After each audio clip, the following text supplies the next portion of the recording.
We're speaking right now to the Shadow Housing Secretary, is now Levelling Up and Housing Secretary, Kevin Hollinrake, who joins us. Very good afternoon to you. Good afternoon, Julia. Good afternoon. You were under Rishi Sunak's premiership. You were the Post Office Minister. So your reaction to this, those are just the most extraordinary numbers that just sort of come into my view. 13 postmasters may have taken their own lives, 59 considered it, 10 who'd actually tried to commit suicide. Devastation on people's lives, but this call for urgent action to tackle what is one of the worst scandals in public life. What do you say? Yeah, terrible. And I can't say I was surprised, Julia. I got involved in trying to help with the scandal from the backbenches in 2020, and you heard those cases, those horrendous situations people were in, and when your life is ruined, when your reputation is ruined in your local community, it's not surprising people might consider taking their own life, because you've gone from being an upstanding member of the local community to people shouting at your kids on the way to school. Terrible. Absolutely awful. Yeah. Look, I know that you are one of the people and the ministers who has been, praised by those post office campaigners, long before it became sort of more publicly known by that ITV fictionalised documentary, that drama. And you're trying to take action, but has enough action been taken? Because again and again and again, we're told people could get compensation, but then people aren't getting compensation. People are still dying, having not had compensation for the terrible, terrible treatment they were handed out, and the massive financial, familial and losses and reputational losses they have suffered. Was it a mistake to basically put the post office, who are the cause of all this, in charge of dealing with those compensation claims? Yes, it was a mistake, and I said so in 2020 when they did that. And also, the solicitors involved in defending the post office in the legal action, Herbert Smith-Freehills, were left in charge of that compensation scheme too. It was a horrendous mistake. We subsequently reversed that. We also overturned 700 convictions by statute. That's never been done before. We brought forward fixed sum awards so that people could just, without having to go through a complex assessment of their loss, they could just take that money off the table, which many people have done, which is why compensation has gone from a few tens of millions of pounds to over £1 billion. We also picked people like James Arbuthnot, Lord Arbuthnot, who featured with dramatisation of the series, in charge of the Compensation Advisory Board to make it truly independent and cross-party. Kevin Jones also was on that board. So we did many things to try and get this right. Could we have done more? Of course. There are some things I would like to have done that we didn't do at the time, but I've committed to work with Johnny Reynolds and Gareth Thomas, who are the ministers now in charge of that process, in any way I can, to assist in trying to make sure we accelerate compensation with the people who are still expecting it as well. The trouble with this scandal, and it's been a horrific scandal, we also had, the blood scandal with haemophiliacs, given, blood that was infected with HIV and hepatitis. We've had numerous other scandals.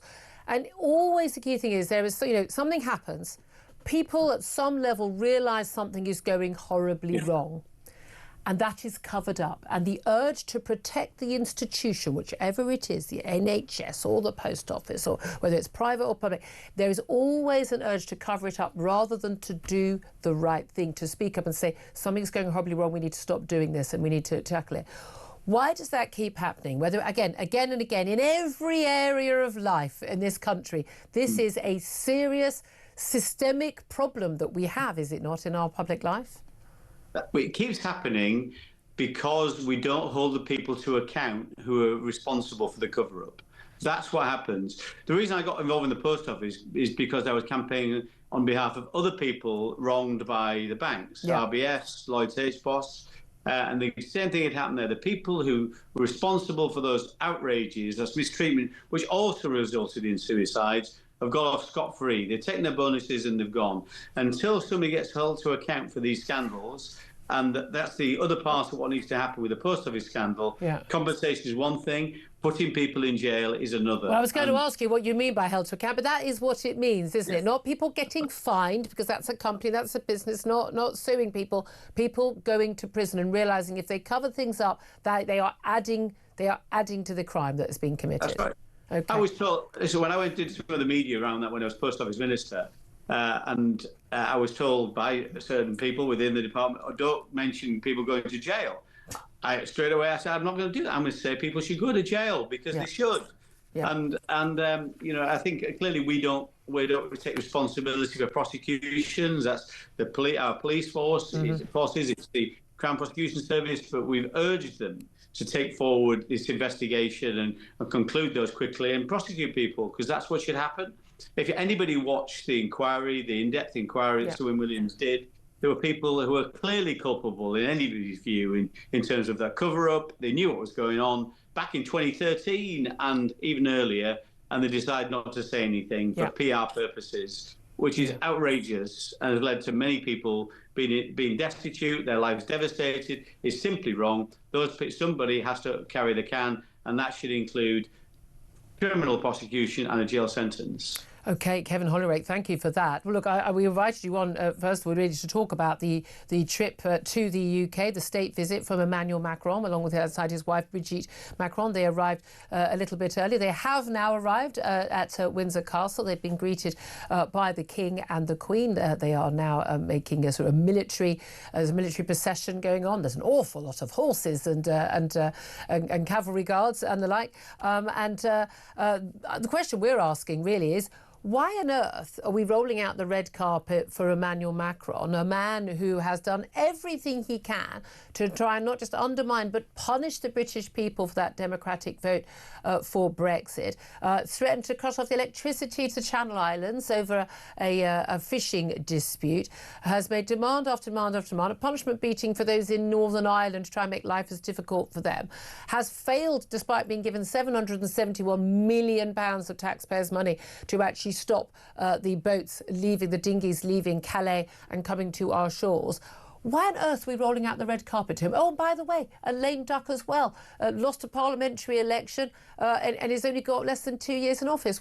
Why are we doing this? Well, fair question. Clearly, France. I'm a great admirer of France, and some of the French people as well are very nice. I like going to the country and so do allies.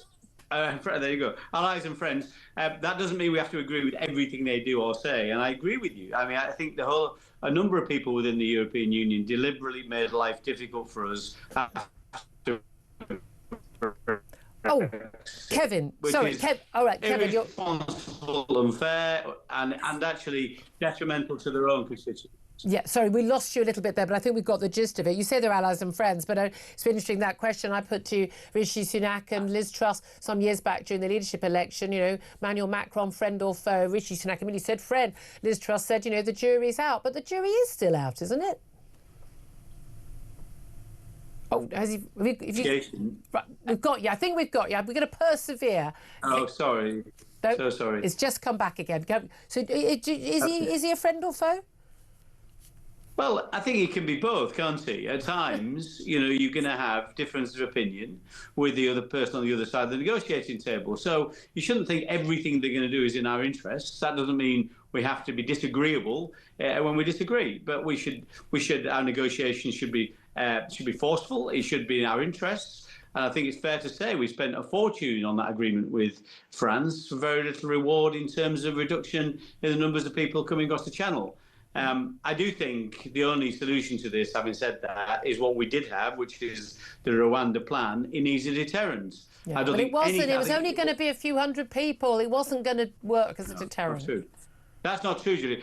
You're not looking at the deterrent impact of that. That scheme could have been scaled to any size, but it wouldn't have needed to be because it's a deterrent. We know people would not want to come to the UK if that meant they'd actually end up in Rwanda. If only a couple of hundred people out of the 20,000 who've arrived in the last 6 months were sent to Rwanda, I reckon they'd take those odds. They're probably better than the odds of surviving the Channel migrant crossing. Yeah, they would take those odds, that's right, but that's not the purpose of the scheme. The purpose of the scheme could be scaled in such a way that every single person who arrives on our shores illegally would be deported. If it was scaled, then they'd be similar to Australia, and then it would work. What do you make of this idea of this one-in, one-out scheme? Now, ostensibly, it sounds crazy. We're going to have the same number of people. The idea being that we get to return to France illegal migrants who've paid people smugglers to come on dinghies, but we take someone who is being vetted as an asylum seeker to come to our country. Now, Do you think that that could actually have a deterrent effect? So there's no point the migrants paying the people smugglers, so we actually wouldn't end up taking so many people as we are currently taking illegally? Or are you concerned, as we are, that Keir Starmer is really bad at negotiating deals, so God knows what we'd end up paying the French for that, like we paid Mauritius for the Chagos Islands. But there's also an element where those legitimate asylum seekers, they would then be bringing their entire extended family with them, and we'd end up with even more people. Well, it would have minimal effects. There's no question about it. So not the kind of solution we need. If you think about it, they're only going to take back what we take. So lots of people we take, the numbers are going to be greater. We're going to be taking a lot more people in than we're sending back. That's the reality with this. It just, all the stuff that Keir Starmer comes up with, it's never going to work. They smashed the gangs. We all knew it was complete nonsense. We've been trying to do that in the drug trade for 50 years. It's just simple. It's just a distraction. It's not a solution. The only solution is a brave solution, which is the ultimate deterrent of sending those people to another country, and not that they come back if they pass their asylum claim, but if they pass that asylum claim, if they're granted asylum, they stay in the country, the third country. Okay. That's the deterrent we need. That's the one he scrapped. Can I ask you just a couple of the stories just before we let you go? Resident doctors, used to be known as junior doctors, they have voted by 90% on a turnout of 55% for strike action over pay once again. Last time they were expecting 22%, got it from the Labour government soon after they came into power. And this time they're asking for a 29% pay rise to restore their pay levels, they say, back to the level they were at in 2010. What's your reaction to that news? Well, I think this has come as a result of the deal that was struck last year. You know, the Labour government came in, they settled the pay claim at face value without any strings attached. They were such easy negotiators to negotiate with. Clearly, Labour's backed by the unions. There's no question about that. So they have to dance to the unions' tune. The unions know exactly where they've got the Labour government. The Labour government basically the unions say jump, and Labour says how high. So it was inevitable that people would come back to the negotiating table and ask for more, and the chickens are coming home to roost. They are. We'll be paying for it if we do. Also, finally, the sad news this morning that Lord Tebbit, has died at the age of 94. Of course, famous for being the right-hand man of Margaret Thatcher all those years. Of course, sadly, he and his wife were both very much badly hurt in the IRA Brighton bombing in 1984. His wife paralysed for life by that attack. But also famous for saying that he about his father when he didn't riot, when he didn't have a job, he got on his bike and looked for work. How big a loss is he to the Conservative cause?